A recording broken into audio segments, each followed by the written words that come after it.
Well, Coach Hofstra just posted a 1-0 win over Dartmouth in a frigid field on Fordham's campus. Just talk about the gritty effort overall to play in these conditions.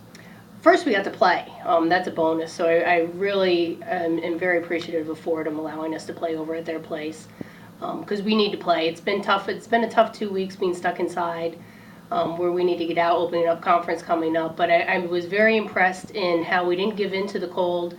It's very tough for players on both sides to be able to play in those conditions as cold as it was, and it was really good to see that Morgan had a good outing. And Morgan Lashley, the complete game, a shutout, her third shutout of the season. Just talk about how the lift she's given you all season long.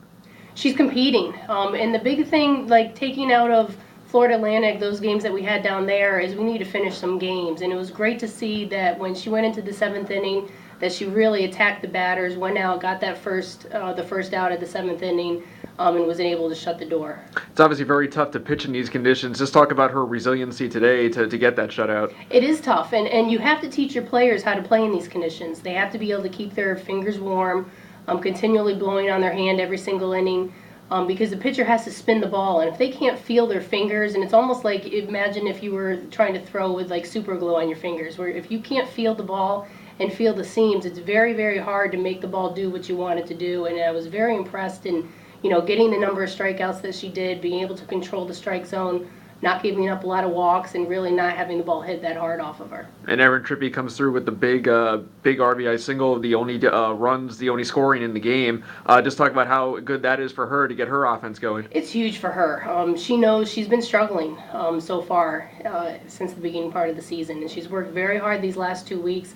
And it was really good to see that her hard work did pay off, and she had a real good at-bat for that RBI. Chloe Fitzgerald gets 2 hits, and her hit in that inning allowed you to score the only run of the game. Just talk about what she continues to do at the top of the lineup and consistently getting on base.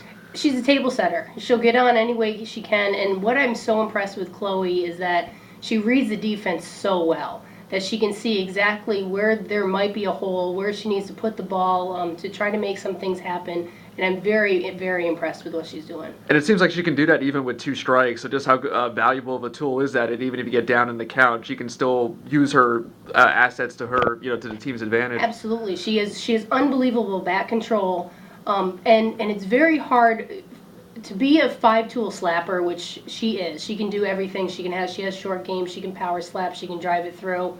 I don't need to pinch hit for her in RBI situations because she can slap it right through the infield.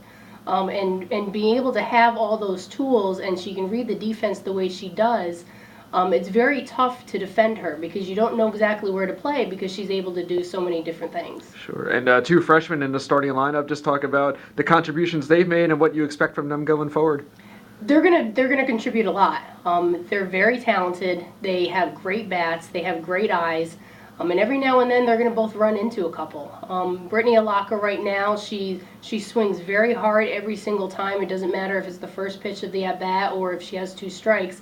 She continually swings as hard as she possibly can every single time, and every once in a while she's going to run into one of them.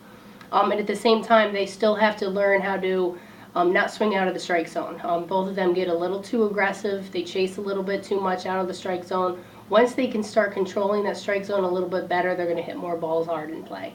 And finally, to start a conference play this weekend, just how do you feel about the team going into these CAA games at UNCW? UNC is going to be good. They're playing some very, very good ball right now, and we're excited to go down there. We're excited to get going, and most importantly, we're excited to play.